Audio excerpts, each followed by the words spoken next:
जय राधा माधव कुंज वल्लभ गिरिवरधारी जय राधा माधव कुंज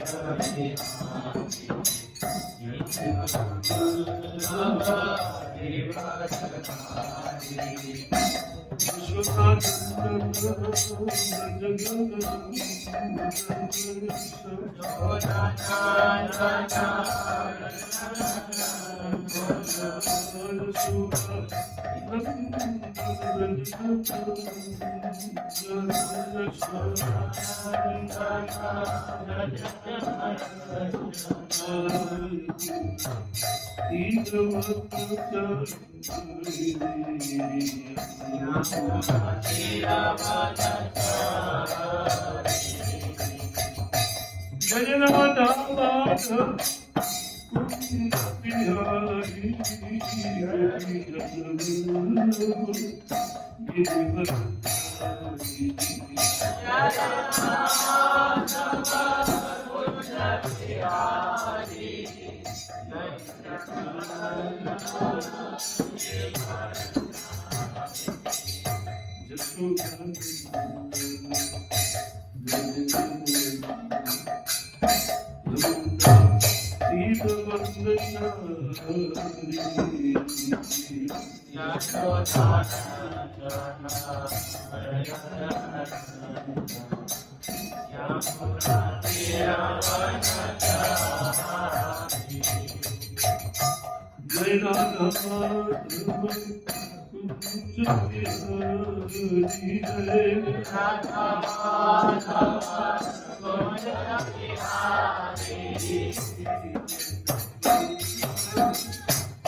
भक्ति वेदांत स्वामी श्री गोपाल महाराज की जय।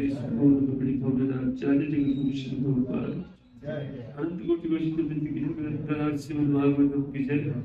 निताई गौर हरि नवनंदे। ओम नमो भगवते वासुदेवाय। ओम नमो भगवते वासुदेवाय। ओम नमो भगवते वासुदेवाय।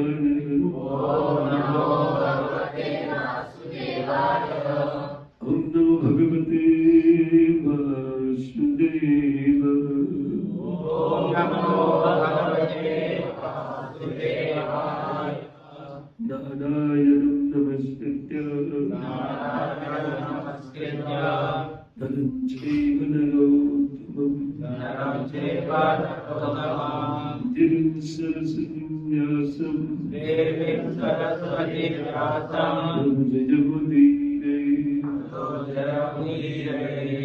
दशप्रायेषु भद्रेषु नित्यं भागवत सेवया भगवती उत्तम श्लोके भगवती नैष्ठिकी। आप लोग बस मोबाइल में तो निकाल ले श्रीमद् भागवतम के सप्तम स्कंद के 7वें अध्याय का 7-7-55 7-7-55 अगर आपके मोबाइल में तो निकालिए। एतावानेव लोकेस्मिन् एतावानेव लोकेस्मिन्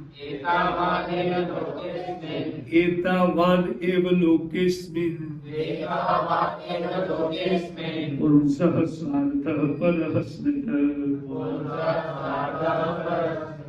पुंसः स्वार्थः परः स्मृतः एकांत भक्ति गोविंदे एकांत भक्ति गोविंदे यत् सर्वत्र तदीक्षणम् यत् सर्वत्र तदीक्षणम् एतावानेव लोकेस्मिन् स्वार्थः परः स्मृतः एकांत भक्ति गोविंदे यत् सर्वत्र तदीक्षणम्। और कौन पढ़ेगा? कोई एक व्यक्ति पढ़ सकता है? एतावानेव लोकेस्मिन् स्वार्थः परः स्मृतः एकांत भक्ति गोविंदे यत् सर्वत्र तदीक्षणम्। एतावानेव इतना ही इस संसार में लोके मनुष्यों का अस्मिन् इस संसार में सह पुरुष का स्वार्थ परः सर्वोच्च स्थितः कहा गया है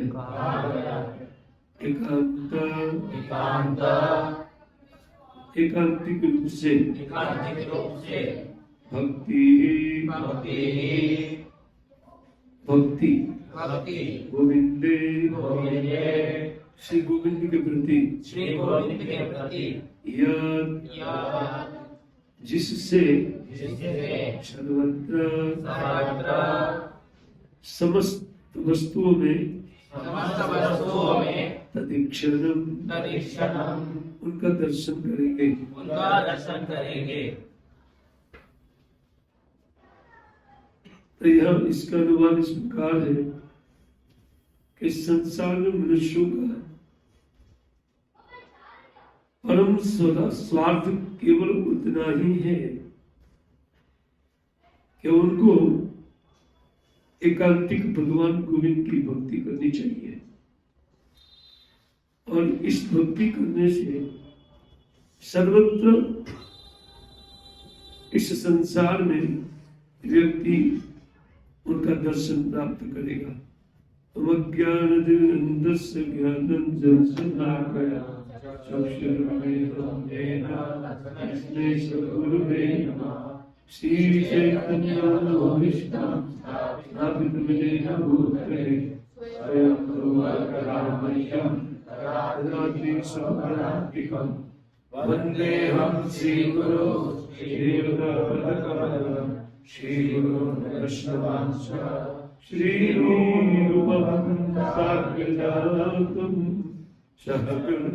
रघुनाथं तं सजीवम् साद्वैतं सावधूतं परिजनसहितं कृष्ण चैतन्यदेवं श्रीराधा कृष्णपादां सहगण ललिता श्रीविशाखान्वितांश्च मुखं करोति वाचालं अंगुमलं गजति गिरिं यत्कृपा तमहं वन्दे परमानन्दमाधवम् श्री गुरु नितानंदं श्री चैतन्य ईश्वरं जयतं सुरतुभंगो मम मंदमतिर्गति मत्सर्वस्वपदाम्बोजो श्रीराधा मदनो वंशाकल्पतरुभ्यश्च कृपा सिन्धुभ्यश्च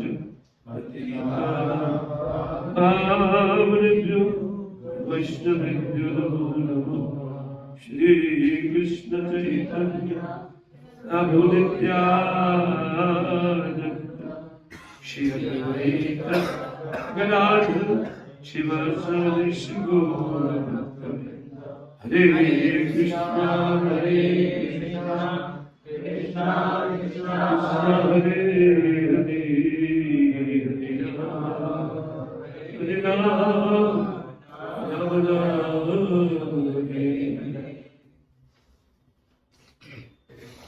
नमो विष्णुपादाय कृष्णपृष्ठाय भूतले श्रीमद् भक्तिवेदांत स्वामी नारायण नमस्ते सरस्वती देवे गौरवाणी प्रचारणे विशेष संदवानी पाश्चात्य देश।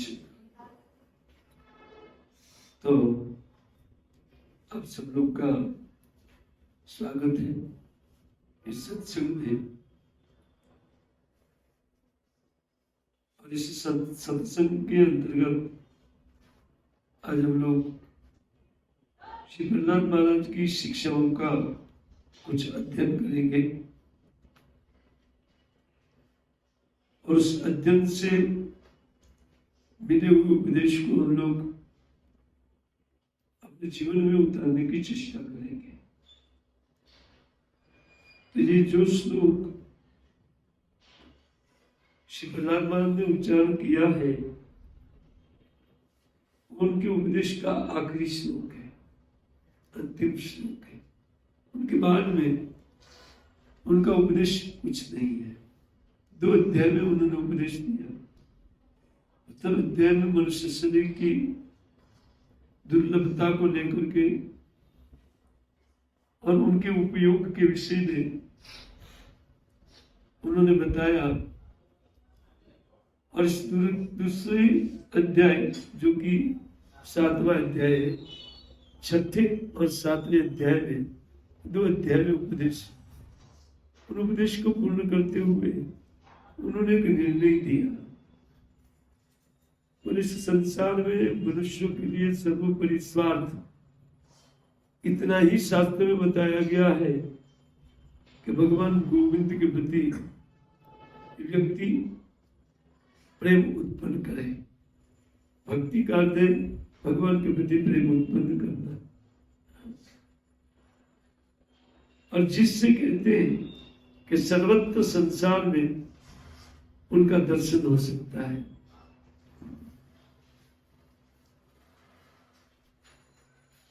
तो भगवान की भक्ति को ही सर्वोपरि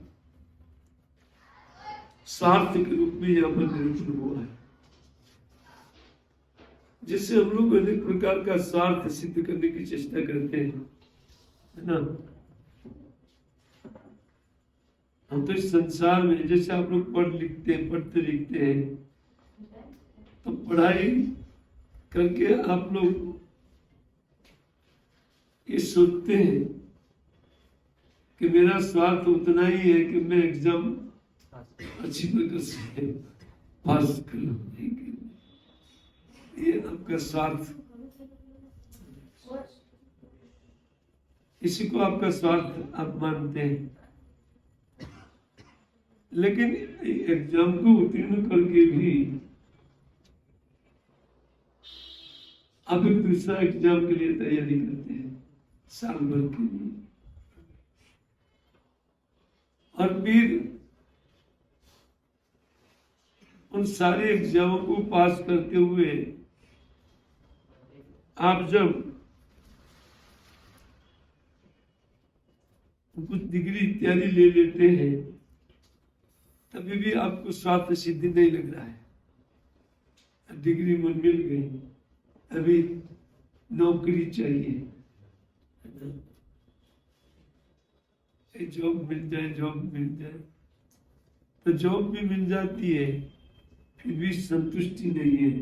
नौकरी मिलने के बाद भी छोकरी चाहिए, एक छोकरी भी चाहिए।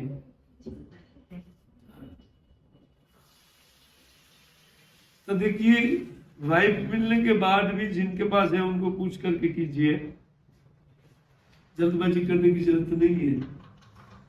वो लोग कितने सुखी हो गए वाइफ करके, पूछ लीजिए। बड़े बड़े लोग हैं, उनको पूछ लीजिए, आपसे बड़े लोग हैं, पूछ करके बाद में कीजिए, उससे बगैर मत कीजिए। क्योंकि अभी तक तो आपका स्वार्थ आपको बदलता हुआ दिखाई पड़ रहा था।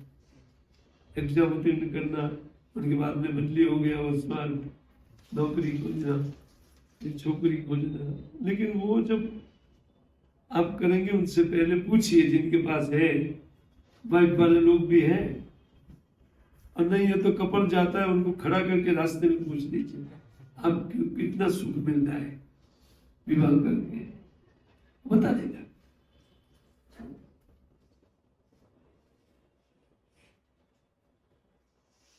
तो देखिए, वस्तुतः व्यक्ति जो कुछ भी कार्य करता है, उनके पीछे उद्देश्य क्या होता है, उनको श्री प्रहलाद महाराज ने 41 नंबर श्लोक से प्रारंभ किया है। ये 55 नंबर है। हम लोग को बीच वाला सारा श्लोक देखना है। हम लोगों को जल्दी भागना नहीं ना कहीं, क्योंकि तो वास्तव में आपकी समझ में आएगा कि परमार्थ वस्तु भक्ति को क्यों बता रहे।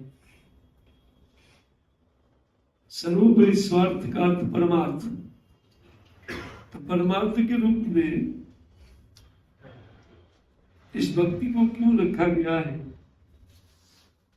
इतने श्लोकों को देख करके आपको पता चलेगा, उससे पहले पता नहीं चलेगा। आइए हम लोग इसी को लेते हैं।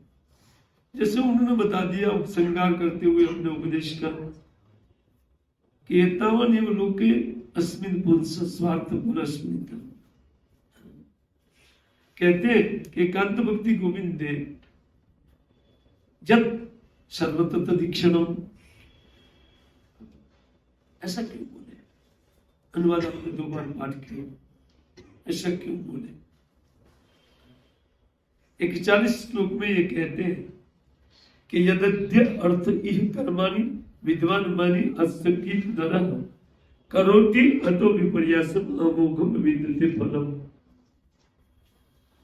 तो भागवत है, ये पूरा 18,000 श्लोक है।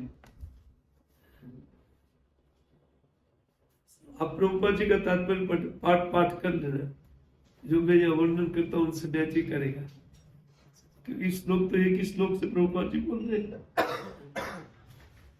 और मैं तात्पर्य साथ लेकर के बैठूंगा तो आपको बहुत समय लगेगा नहीं पाठ करने में। इतना श्लोक पाठ करने में एक श्लोक में भी टाइम ज्यादा लग जाता है।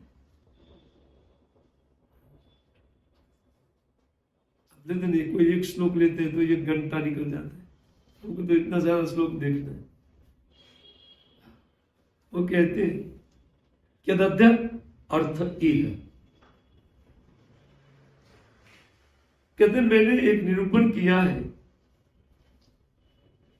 कि भगवान का भजन ही व्यक्ति को करना चाहिए। आगे वो बताए, जैसे इस श्लोक 40 नंबर में कहते तस्मात् दृष्ट दुष्णम परम भक्ति ईशम भजता आत्मलब्धि है। व्यक्ति को उनकी जो इच्छा है, आत्मा की सर्वोपरि इच्छा है, उनकी प्राप्ति के लिए व्यक्ति को ईश्वर का भजन करना चाहिए। भक्ति एक ईशम भजतात्मलब्धि। ये असुर बाल को वो अपने सहपाठियों को बोल रहे हैं कि अगर आपको वस्तुतः सुख प्राप्त करना है, अपने आप को प्राप्त करना है, तो आपको भगवान या ईश्वर का भजन करना चाहिए। उसके अलावा आप अपने आप को खोजबीन करने पर भी पाएंगे नहीं कि मैं कौन हूं।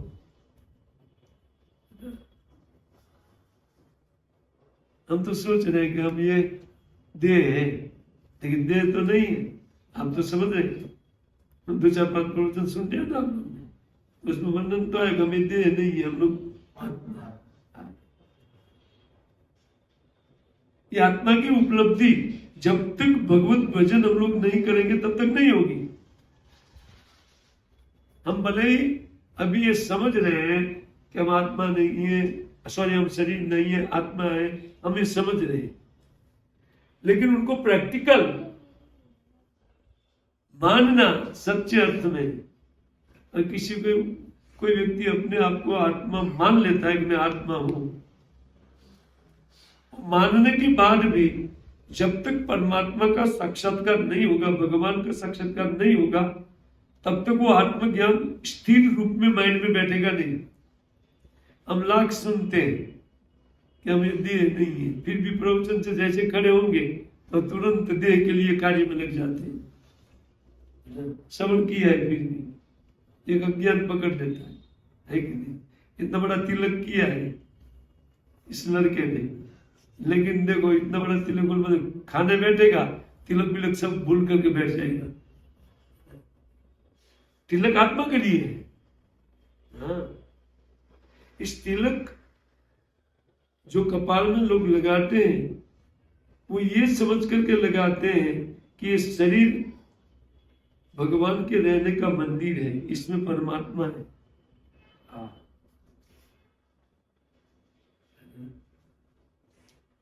ये परमात्मा का मंदिर है, इसलिए सर के ऊपर तिलक लगाते हैं। अब मेरा शरीर परमात्मा का घर है, लेकिन हम लोग परमात्मा को भूल करके बैठ जाते हैं खाने के लिए। महाप्रसादी भी बोलते हैं नहीं है, इतना जल्दी होता है खाने का। तो हम भूल जाते हैं अपने आप को, कहने का अर्थ है ना। उनको सतत याद रख करके अपने स्वार्थ की पूर्ति होगी। इसी को आगे के श्लोक में बताएंगे। लेकिन कहते हैं कि देखिए, इन भगवान में कोई भी आज तक कोई भी दोष देखा नहीं गया, हाँ, और सुना नहीं गया। रामायण बोलते हैं, क्या बोलते, तस्माद दृष्ट सुप्त दूषण परम भक्ति ईश्वर। बाकी संसार में सभी वस्तु में दोष है। दोष का क्या अर्थ है? जैसे हमको सुख चाहिए और प्रयत्न के बाद मिलता है दुख, तो दुख दोष है ना। चलो भगवत गीता बता दी, जन्म मृत्यु जराव्याधि दुख दोषानुदर्शनम। व्यक्ति के इन दोषों का दर्शन करना चाहिए। क्या?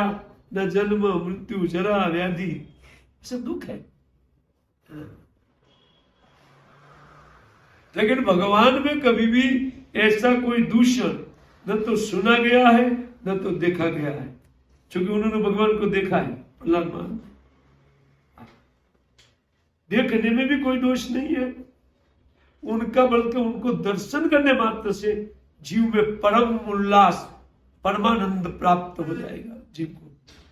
उनके बाद में जगत के संसार के कुछ भी कोई भी चीज को भोगने की इच्छा उनके चित्त में नहीं रहेगी। खाने पीने की कोई भी इच्छा जीव को, क्योंकि आत्मा का खाना है श्री भगवान का दर्शन, उनका स्पर्शन या उनका सानिध्य ही आत्मा का खाना है, भगवान का सानिध्य।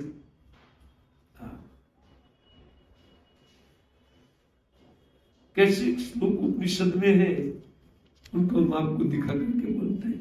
यथा अग्नि क्षुद्रा विस्फुलिंगा विचरन्ति एवं एवा अस्मत् आत्मन सर्वाणि भूतानि विचरन्ति। ये बृहदारण्यक का एक श्लोक है।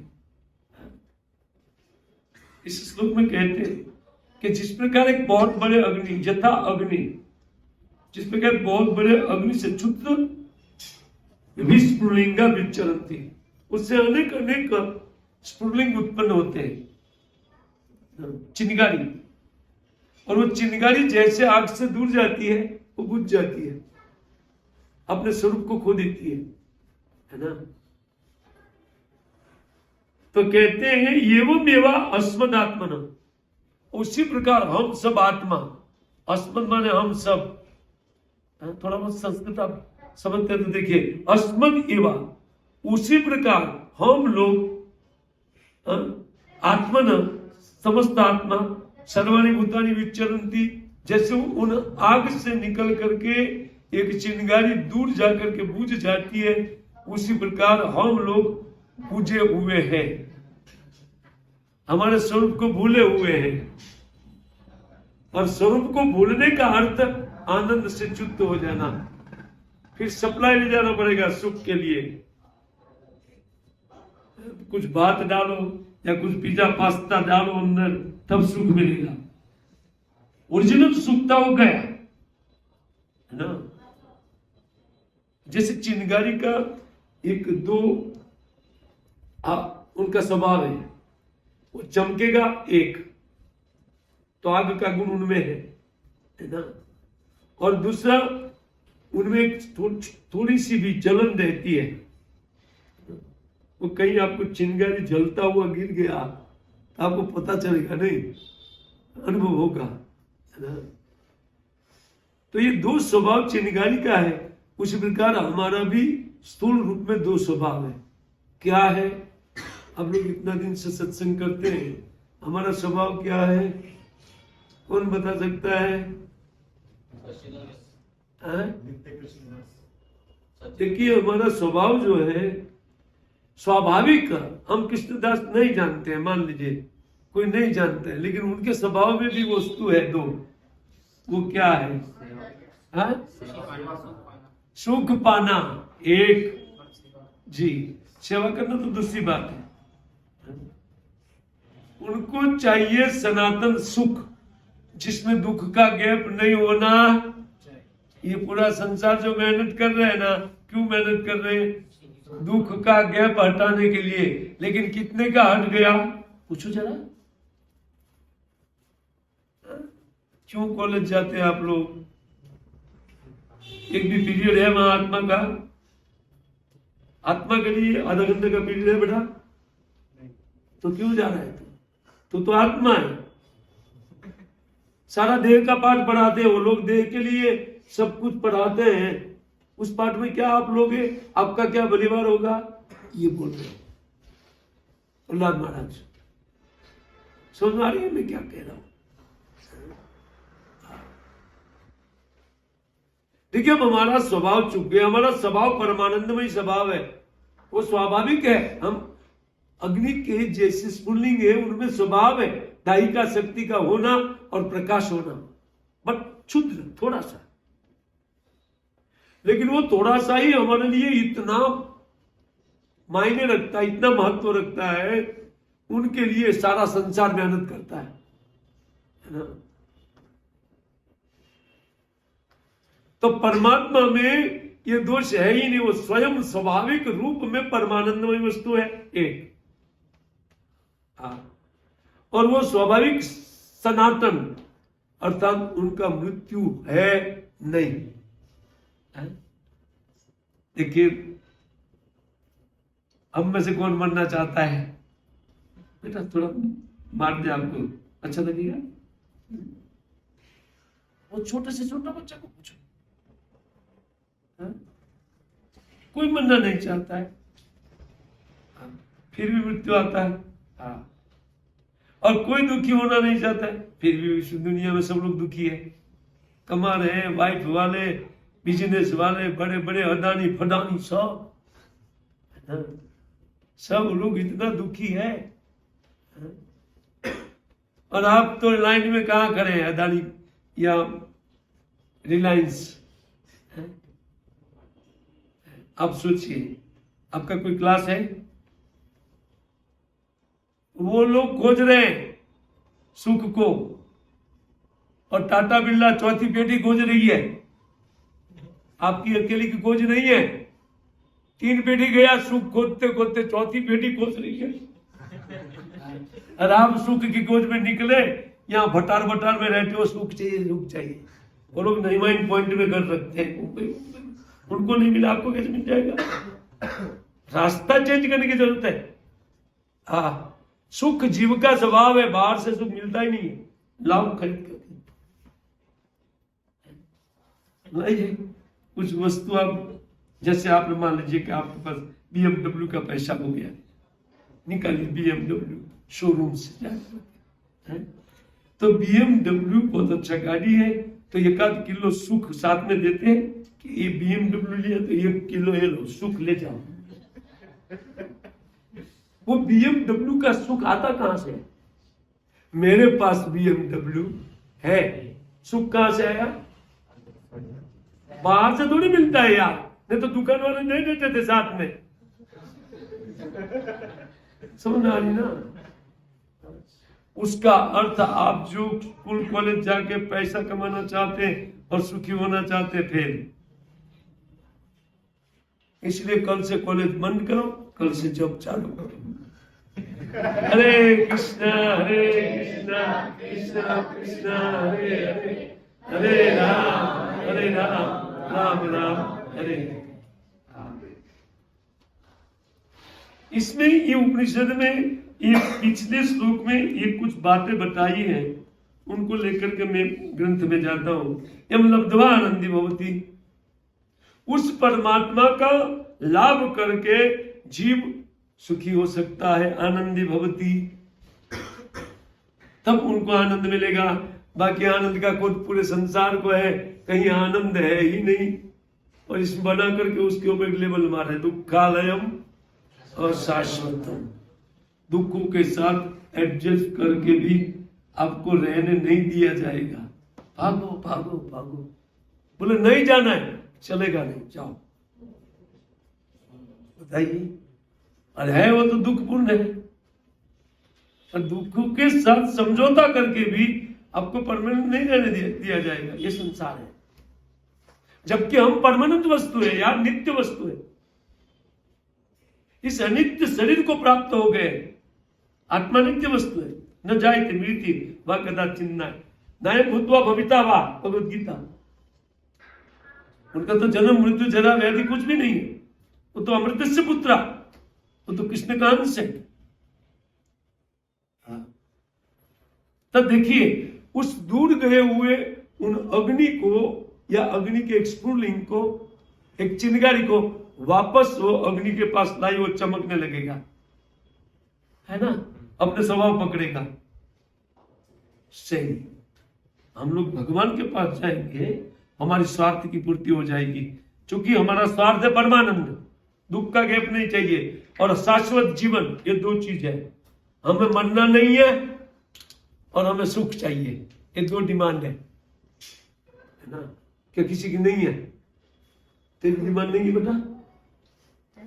हाँ है ना। मगर सीखा है। अरे एक लड़का नया आता है या बच्चा जगत में अभी माँ के गर्भ से भूमिष्ठ होता है, उनके साथ साथ वो बोलता है कि मैं दुखी हूं, मुझे सुखी करो। रो करके विज्ञापन कर, दुखी हूं, सुख लाओ, सुख लाओ। कौन सिखाया उनको? कोई सिखाया? बेटा सुखी होना चाहिए? नहीं, सुख जीव का स्वभाव है। समझ में आ रही ना अभी? अन्यथा कोई सिखाता ना, सब कुछ सीखना होता है संसार में, लेकिन ये तो सुख सीखना नहीं होता है ना। वो तो साथ में ही स्वभाव लेकर के आता है। क्यों? क्योंकि उनका नेचर, उनका स्वभाव है। अब देखिए यहां पर ये कहते हैं कि जो दूषण इस संसार में है वो भगवान में नहीं है। इसलिए कहते हैं कि तस्मात् दृष्ट सुत दूषण, देखा गया दूषण और देखा गया, सुना गया दूषण, कोई भी भगवान में नहीं है। इसलिए कहते हैं भक्ति की ईशम, एकांतिक भक्ति के द्वारा उन ईश्वर भजताम आत्मलब्धये, अपने आप के लाभ के लिए उस ईश्वर का भजन करो। ये प्रहलाद महाराज की शिक्षा है। अच्छा ठीक, उनके अलावा अगर कोई विद्वान व्यक्ति, पंडित से पंडित है, विद्वान मानी, अपने आप को विद्वान मानने वाला, असकृत नरः, कोई भी नर माने मनुष्य, असकृत माने एक बार नहीं बार बार, बुद्धिमान व्यक्ति, कर्माणि यदर्थ इह, उस सुख के लिए व्यक्ति लाख बार प्रयत्न करे, करो कि अतो विपर्यासम अमोघम विंदते फलम। विद्वान व्यक्ति बार बार प्रयत्न करने पर भी कहते हैं कि वो विपरीत वस्तु ही प्राप्त करेगा। विपरीत वस्तु क्या है? सुख के विपरीत क्या है? हाँ, तो दुख ही प्राप्त करेगा। जबकि हमारी डिमांड है सुख की और हमको दुख ही मिलेगा। अब लोग पढ़ रहे हैं किस लिए? सुख के लिए पढ़ रहे हैं ना। पढ़ लिखे वाले को पूछे मिला कुछ? नहीं मिला है, अभी भी खोज रहे हैं। तो आप तो खोजने वाले की लाइन में लगना है ना, आप तो उस लाइन में है, इसलिए हमारी लाइन में आ जाइए। हमें तो वर्तमान में भी मिलता है। कैसे पता चलता है कि आपको मिला है? कि स्टैम्प तो है नहीं कि इतना मिल गया सुख। कपाल में कोई स्टैम्प तो लगता नहीं है, स्टैम्प है। देखना चाहिए, देखने से पता चलेगा। कि ये लोग माला लेकर के बैठ जाते हैं, खड़े होने का नाम नहीं लेते। यार हमको तो नींद आते तुम माला में, तो पता चलता है कि यार इसको कुछ ना कुछ मिल रहा है। अगर सुख नहीं मिलेगा तो कौन करेगा? समझ में आ रही ना?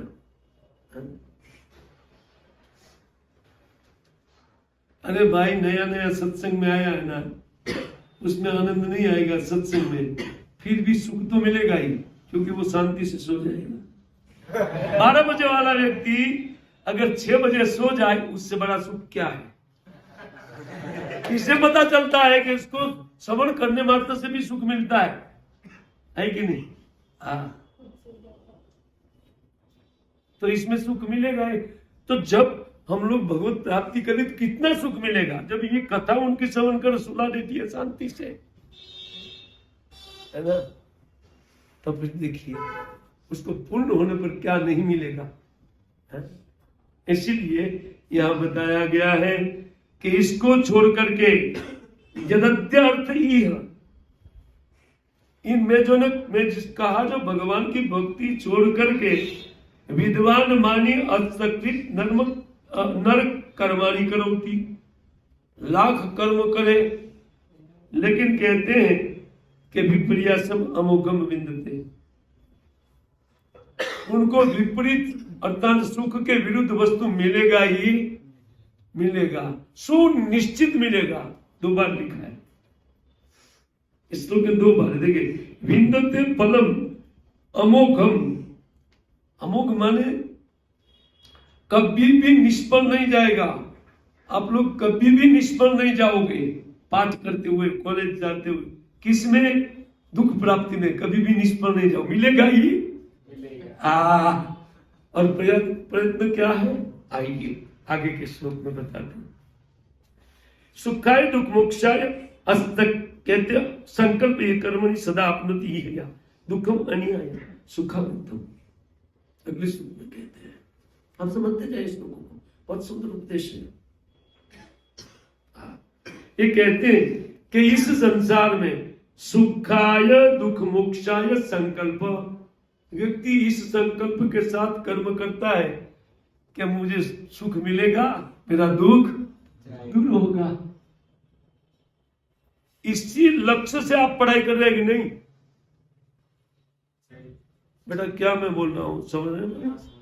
इसी लक्ष्य को लेकर के करते हैं, इस संकल्प के साथ, आज नहीं तो भविष्य में मिल जाएगा, है ना? पाठ पूरा करके मिल जाएगा ना। ऐसे पढ़ने में तो आनंद नहीं आ रहा है, लेकिन फिर उत्तीर्ण होने के बाद सब कुछ है, फिर सुखी सुखी, है ना? ऐसा इस संकल्प के साथ व्यक्ति यह कर्मणि, इस संसार में कर्म करता है। यह माने इस संसार में, कर्मणि माने कर्म करता है।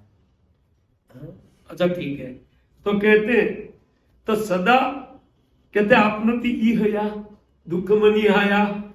अच्छा ठीक, तब वो बोलते हैं अरे भाई ये तो देखा जाता है कि जब तक व्यक्ति अनिच्छुक होता है, अनिच्छुक समझते ना, कोई इच्छा जिनमें नहीं है, ऐसा होता है तब सुखी रहता है।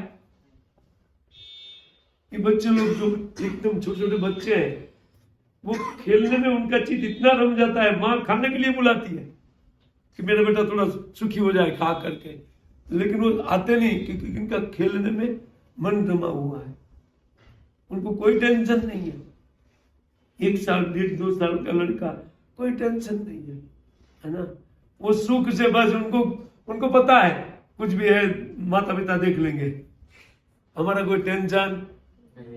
हाँ, यहाँ की पढ़ाई यही सिखाती है, भगवान देख लेंगे जो कुछ भी है, मेरा सुख हूँ, मैं क्यों टेंशन लेके घूमूं? अपना टेंशन भगवान को दे देना, यही बुद्धिमानी है। क्योंकि हम लाख प्रयत्न से भी हम कर नहीं पाएंगे। 2 हाथ है ना, 4 भी होता था तो चौगुना कमाई कर लेते थे, लेकिन भगवान हजारों हाथ है और सर्वत्र भगवान का हाथ है। देखिए लास्ट श्लोक में यत् सर्वत्र तदीक्षणम, सब जगह उनका दर्शन मिलेगा। अत्यंत व्यक्ति परमात्मा का दर्शन के बाद कभी सुख प्राप्ति से वो चुकेगा नहीं, और कभी आया हुआ सुख वापस दुख में परिणत नहीं होगा। लेकिन यह कहते हैं कि सदा आपनोति इहया, इहया का अर्थ होता है अनिच्छुक व्यक्ति को सदा सुखी रहता है, कर बैठता है, कोई इच्छा ही नहीं काम करने का, वो सुखी रहता है। लेकिन जैसे इच्छा किया पढ़ाई करूंगा तो उत्तीर्ण का टेंशन आएगा, यार उत्तीर्ण कर पाएंगे कि नहीं कर पाएंगे। और छोटे बच्चे को भी 2.5 साल का हुआ नहीं कि स्कूल भेजा, अभी बेचारा खेलने का आयु है, और नहीं जाता तो मार मार करके भेजती है। जान दुखी रहेगा, बोलते मैं सुखी हूं यहाँ, क्योंकि उनकी इच्छा नहीं होती है स्कूल जाने की। वो बोलता है बेचारा वो स्कूल नहीं जाना है, क्यों? बोले उधर मारते हैं, तो मारेगा नहीं, सिखाएगा। बोले वो झूठ सिखा रहा है, मुझे तो खेलने में मजा आता है, और आप यह सुख के लिए मुझे भेज रही है, वहां मुझे दुख मिलता है। इधर माता मारती है, उधर वो मास्टर का टीचर का खाता है। वो बेचारा सोचा कि आप लोग गलत हमको पिटाई कर रहे हैं, मैं तो सुखी हूँ, मुझे कोई दुख नहीं है। अरे पीछे बच्चा बैठा, उनको पूछिए, सुखी है, उनको कोई दुख नहीं है, माँ खाना देती है, कोई टेंशन नहीं है, उनका कोई टेंशन। बाप कमाने के लिए जाता, बाप कमाए जो कुछ भी करे, अपना मजा करो, खेलो, कितना सुखी है।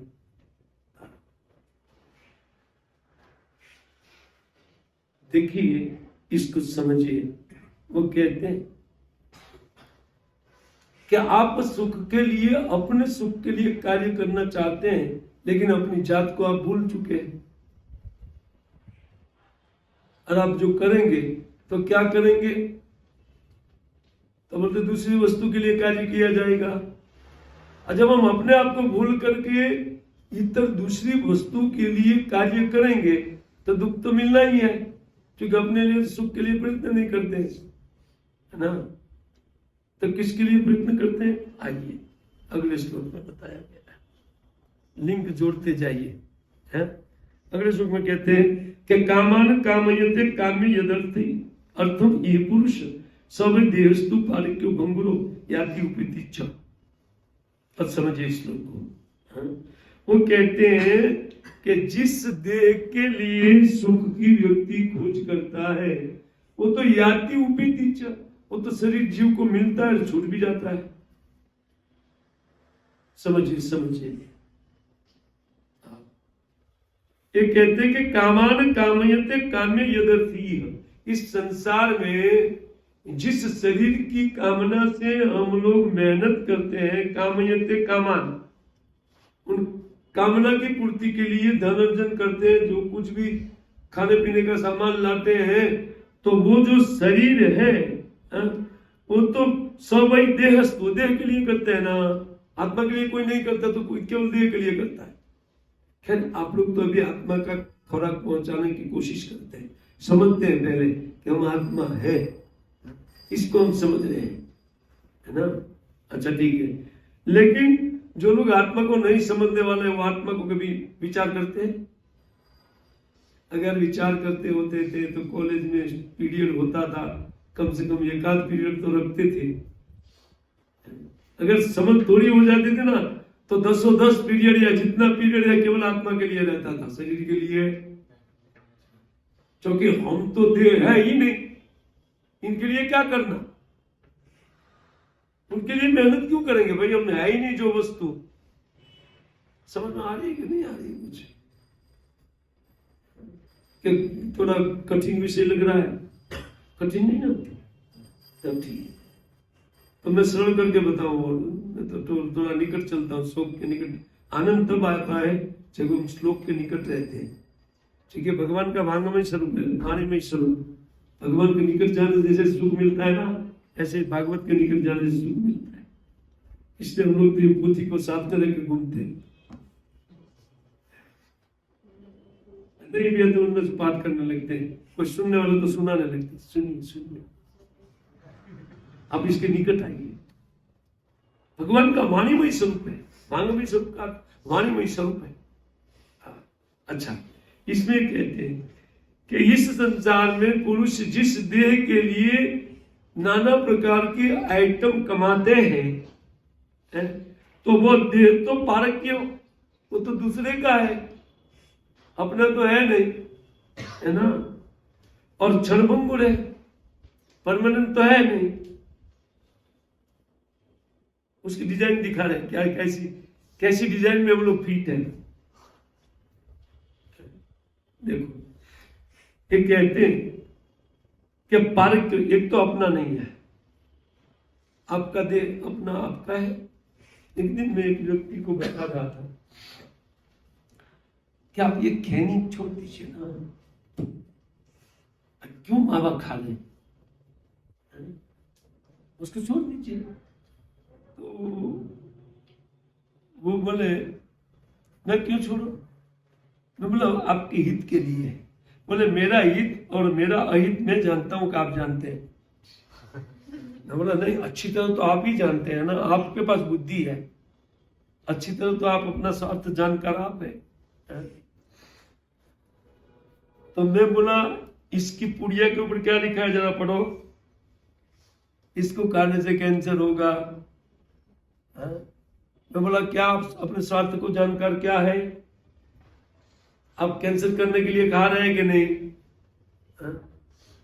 बोले सुनिए दूसरा बात, ये देह मेरा है, वो खराब होगा, कैंसर होगा, आपका क्या जाता है?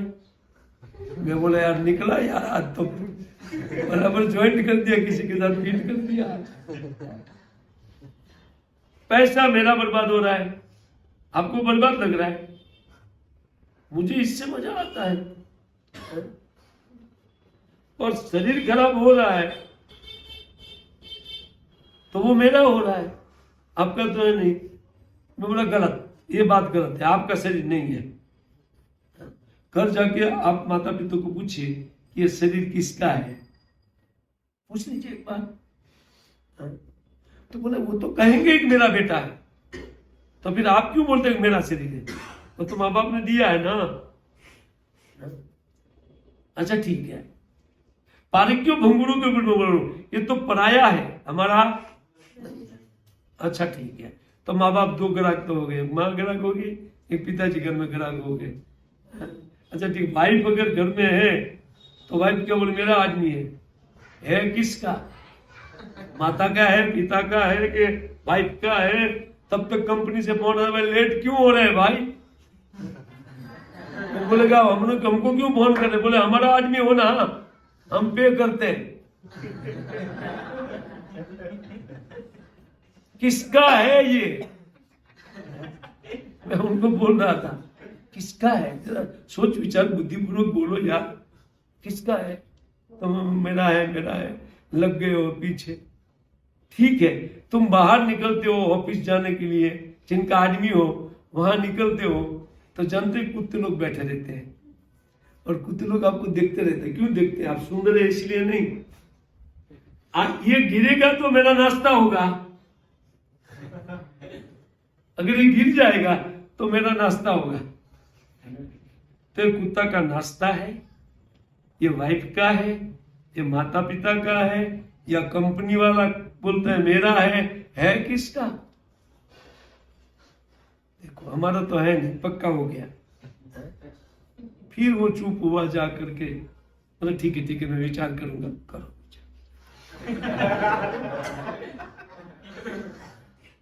तो विचार में तो डाल ही दिया है ना, नहीं तो हमारे ऊपर बोल रहा था यार आपका है कुछ, शांति से बोल रहा था, गर्म नहीं होता था, जरा सा भी गर्म नहीं, आपका तो कुछ जाता नहीं।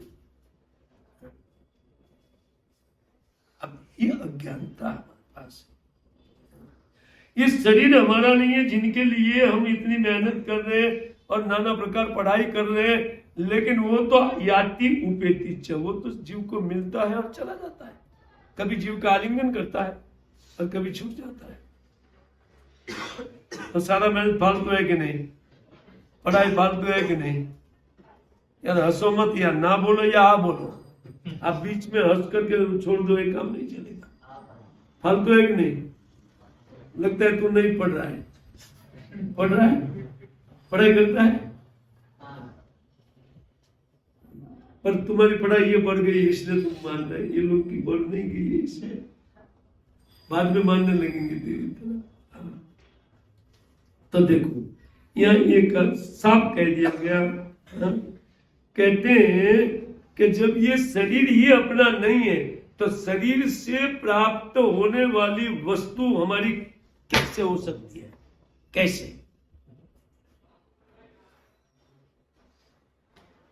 हो सकती है?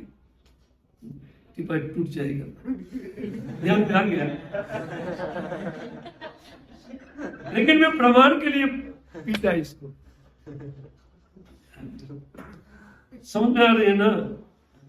जब देह हमारा नहीं है, वो ही एक दूसरे की वस्तु लेकर के उधार लेकर के आए हुए हैं, और इसी देह से कमाने वाला बंगलो, कोई भी वस्तु है वो हमारा कैसे हो सकता है जब शरीर ही हमारा नहीं है।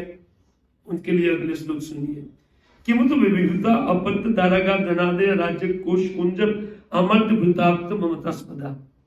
जब अहंतास्पद ये शरीर हमारा नहीं है तो कहते हैं कि ये जो तुच्छ वस्तु है, नहीं कहते किमुत, फिर कैमुत न्याय से बोलते हैं कि जब देह हमारा नहीं है तो फिर हमारी कहने वाली वस्तु के लिए क्या फिर करना, क्या क्या, तो बोलते व्यवहिता, अर्थात जो व्यवहार में लेते हैं क्या, तो बोलते अपत्य संतान, दारा पत्नी, अच्छा धन हमारा कैसे हो सकता है, आगार माने रहने का घर हमारा कैसे हो सकता है, धन घर राज्य कोष खजाना इत्यादि। वो कहते हैं गजा अमर्त्य भूताप्ता ममतास्पदा, ये सारी वस्तुएं ममतास्पद है, अर्थात ये मेरा है मेरा है। लेकिन तेरे पास जो तुम कह रहे हो वो शरीर ही तुम्हारा नहीं है और दूसरी वस्तु को तुम मेरा मेरा बोल रहे हो। बहुत सुंदर उद्देश्य, यही बात हमको समझना चाहिए, क्योंकि जब तक इस बात की हम जानकारी नहीं, हम भजन करेंगे ना तो दिन रात करने पर भी कुछ पता नहीं चलेगा, ऐसा समझ में नहीं आ रहा या समझ में नहीं आ रहा। इससे पहले ये समझना है कि ये देह जो है वो हमारा नहीं है, वो अव्यक्त से आता है और अव्यक्त में विलीन हो जाता है, प्रकृति से मिलता है और प्रकृति में विलीन हो जाता है। पृथ्वी जल अग्नि वायु आकाश का बना हुआ है और ये पंचभूत में निविष्ट हो जाता है, प्रवेश कर जाता है। तो यार हमारी मेहनत का दिवाला निकल गया, दिवाला। तो हाँ, इसलिए भागवत कहते तत्सेव हेतु प्रेतित को भी तम लभ्यते यदि भवताम उपरियदा तम लभ्यते दुखवत अन्यत सुखम गंभीर कालीन रमासा। कहते हैं कि व्यक्ति को उस हेतु की सिद्धि के लिए ही विद्वान व्यक्ति को प्रयत्न करना चाहिए। तस्यैव हेतु, उस हेतु के लिए ही शब्द लगा है। किसके लिए? सनातन सुख की इच्छा है और कभी नहीं मरने की इच्छा है। इन दो प्रयोजन के लिए व्यक्ति को कार्य करना चाहिए।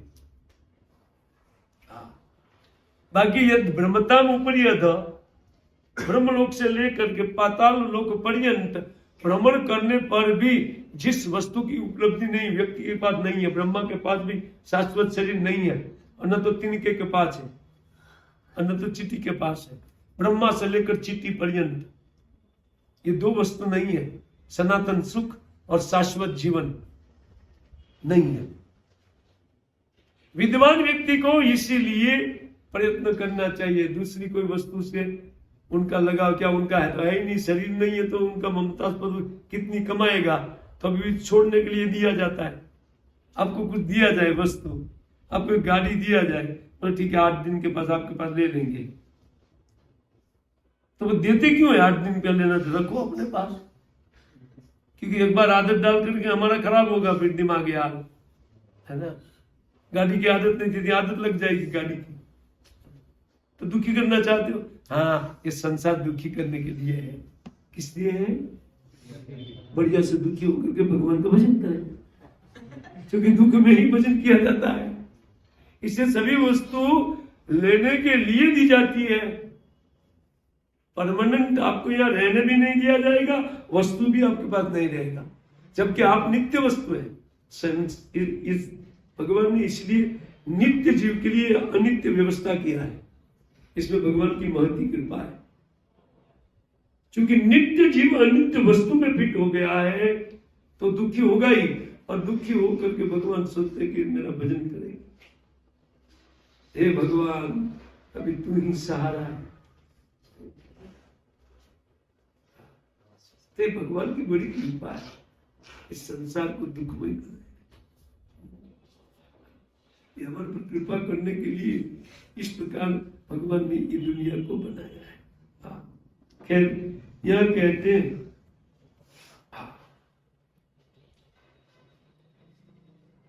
कहते देखिए निरूपितम, अब बताइए निरूपितम का निरूपित कीजिए, अर्थात बताइए भाई। आगे कहते हैं कि बताइए जरा क्या निरूपितम ये इस संसार में आप बताइए स्वार्थ किम कियान देह भूतान असुरो। ये असुर बालक, जब से ये देह मिला है तब से इस देह ने क्या सुख दिया, विचार कीजिए। जिस देह को सुखी करना चाहते हैं वो पहले से ही दुखमय है, उनको बनाना एक बहुत बड़ा कष्ट है। माता के उदर में ये बनता है, कहाँ? मल मूत्र के थैले में बनता है। कहाँ बनता है मां? क्या आप लोग फ्लाइट में आए हैं? खटाक से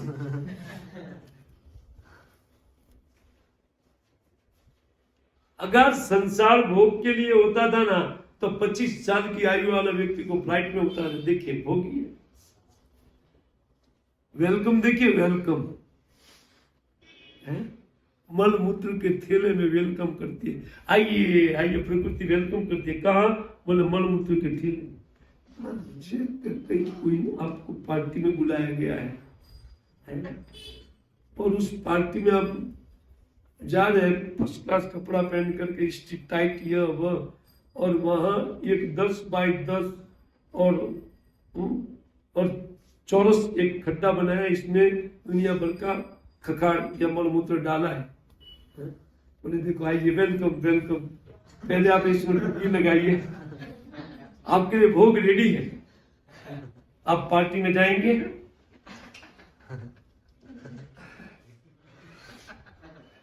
फिर भी हम संसार में आए हैं, वेलकम देखिए। और उनके बाद में आप विदाई भी देख लीजिए, है ना। जब विदाई, इससे मालूम पड़ेगा कि संसार क्यों बनाया है भगवान ने। विदाई देखिए, विदाई कैसे होती है।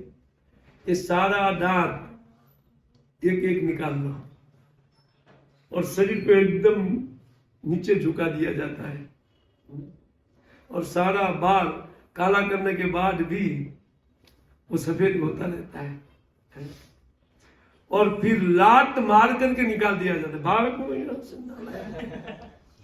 वो तो पार्टी से जाना नहीं चाहते, लेकिन एक लात मार कर प्रकृति उनको फूटो, यहाँ से फूटो फूटो, विदाई देखिए। पार्टी में कैसे कारोबार लाए कि नहीं आप है? अगर नहीं है तो हमारा ड्राइवर छोड़ देगा, जिसकी आप पार्टी में गए। तो ये पार्टी में नहीं आए हैं ना, पार्टी में ऐसे दिन पिज्जा पास्ता नरक का रास्ता,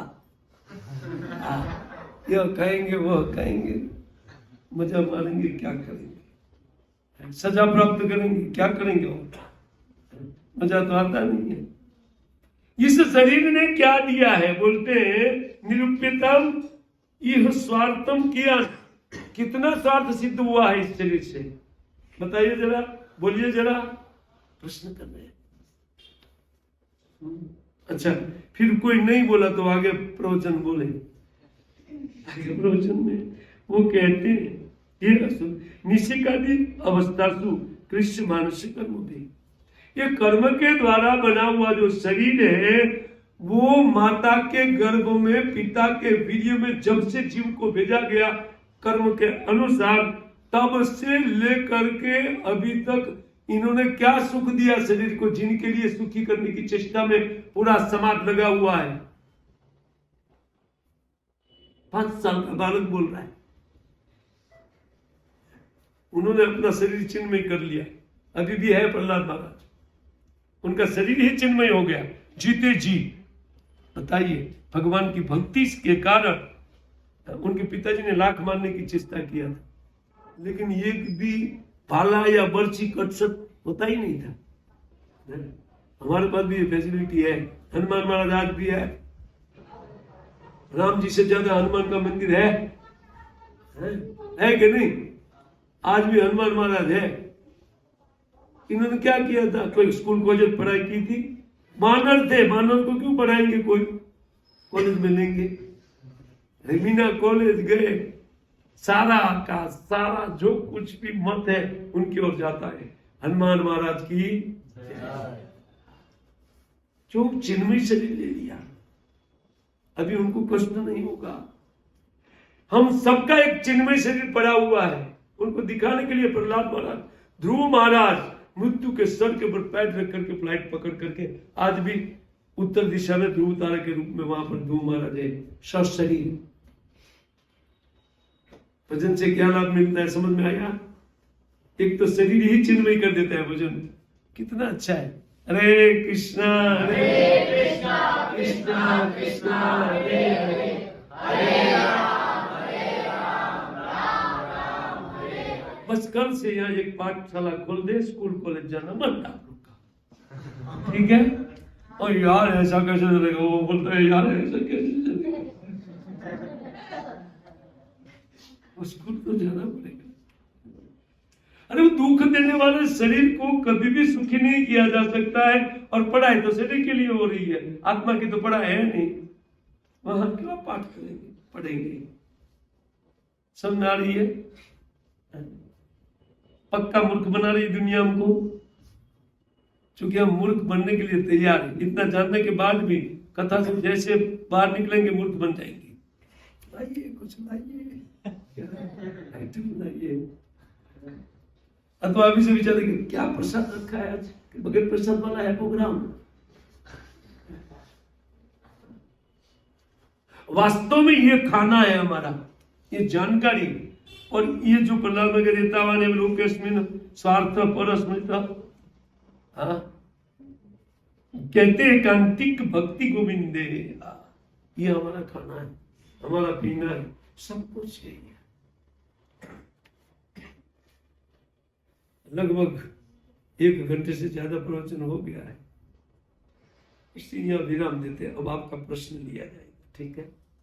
अगर अगली बार आऊंगा तो आप बताइए कि आप बीच में विराम दे दिया था, फिर मैं उठाऊंगा यहाँ, ठीक है? कोई प्रश्न है, कोई जिज्ञासा? इसलिए गोविंद की भजन ही एकमात्र परमार्थ वस्तु सिद्ध करके देगी जीव को। इसके अलावा कभी कहीं किसी को सुख न मिला है, न भविष्य में मिलेगा, और न वर्तमान में मिलता हुआ दिखाई पड़ता है। उनके अलावा जो लोग भजन करते हैं सुखी है, भले उनके पास कुछ नहीं है ना? कि जो आनंद संत फकीर करे, वो आनंद नाही अमीरी में, जो आनंद संत फकीर करे। क्यों? सुख दुख में समता साध रहे। उनको सुख से लेना नहीं है, दुख से लेना देना नहीं, वो शरीर का सुख दुख है, मेरा नहीं है। सुख दुख में समता साध रहे, उपखौफ नहीं जागीरी में, जो आनंद संत फकीर करे। जेब में फूटी कौड़ी नहीं है, लेकिन इतना आनंद में घूम रहे हैं लोग। क्यों? क्योंकि अंदर का मिल गया, और हम लोग धन से बहिर का कितना भी बाहर से डालेंगे, दुखी के दुखी। प्रश्न है कोई? जी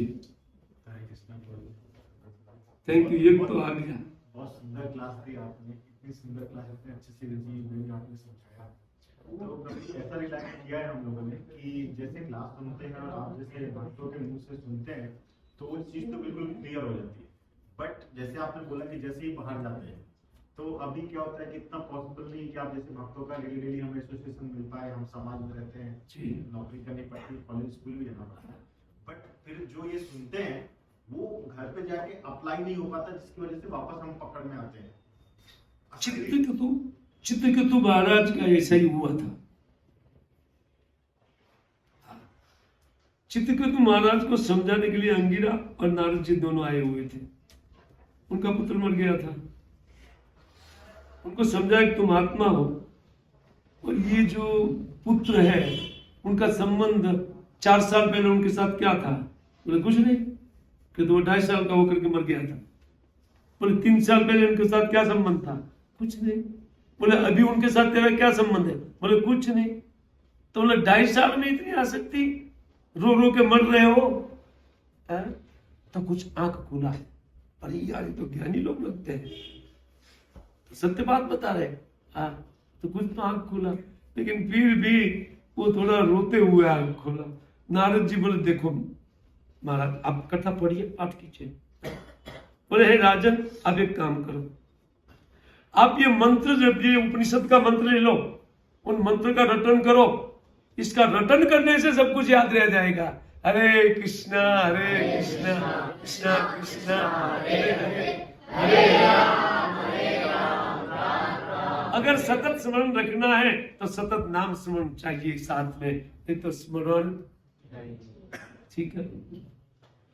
सतत स्मरण कैसे किया जा सकता है? अरे जी सतत स्मरण कैसे किया जाता है? क्योंकि माला तो हम 16 माला या ज्यादा से ज्यादा 32 कर सकते हैं। उसके बाद हमने व्यापार में जॉब में जाना होता है या व्यापार में जाना, तो उसके लिए हमें कैसे प्रयास करना तो ठीक है, उसी टाइम आप स्मरण करते रहिए भगवान का, बिना माला के। हाँ स्मरण कीजिए, नाम नाम लीजिए बिना माला, हरे कृष्ण राम राम हरे कृष्ण। और आपके पास कोई आए तो हरे कृष्ण कैसे है, क्या है, बोले हमको आपके साथ देना देना है, बोले हरे कृष्ण बोलिए क्या लेना देना है, हरे कृष्ण चालू रखिए।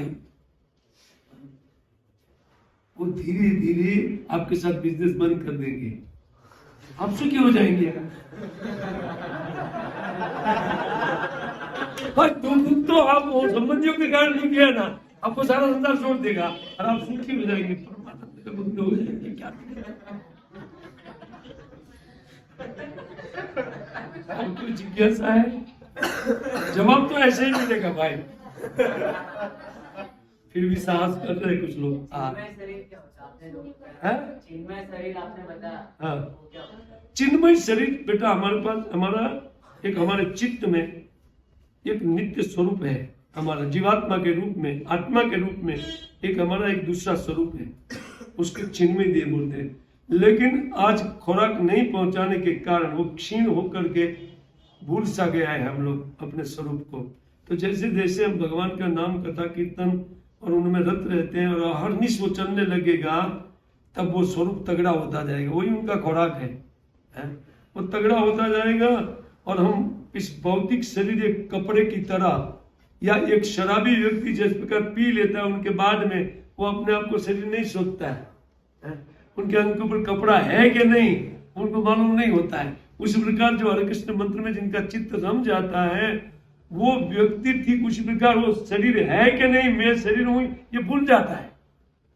कितना सुखी होगा जब ये भूल जाएंगे दुखमय शरीर में नहीं हूं, और सतत इसका स्मरण रहेगा, कितना सुख मिलेगा, है ना। तो एक चिन्मय शरीर जिनको तगड़ा बनाना है। अभी कृष हुआ पड़ा हुआ है, अभी भूल गए। नित्य सिद्ध कृष्ण प्रेम साध्य कबू नहीं, श्रवणादि शुद्ध चित्त करे उदय। हमारे चित्त में नित्य वस्तु पड़ा हुआ है, कृष्ण के हम प्रेमी है ना। अगर उनको प्रेम जितनी मात्रा में होता जाएगा, जो हमारे चित्त में उनके प्रति प्रेम बढ़ता जाएगा, तो कामना शिथिल होकर क्षीण हो जाएगी। वो कामना के कारण हम दुखी है ना।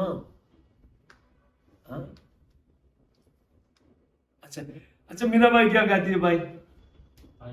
पायो जी मैंने राम रतन धन, पायो खर्च न खूटे ने चोर न लूटे। धनी ऐसा है, खर्च न खूटे ने चोर कदी न लूटे, बाटत बढ़त सवायो पायो जी मैंने राम रतन धन। हाँ, यही हम सबका धन है, न केवल मीराबाई का। लेकिन उन्होंने प्राप्त कर लिया, उनकी समझ आ गई, उनके बाद में पोइजन गया उनके सामने, उनको मार नहीं सका। प्रत्यक्ष उदाहरण है ना। हाँ, वो चिन्मय शरीर हो गया, और कोई जहर सहन कर पाएगा? बॉडी छोड़ देगा आत्मा, क्योंकि वो रहने लायक नहीं रहने देता वो कोई विष।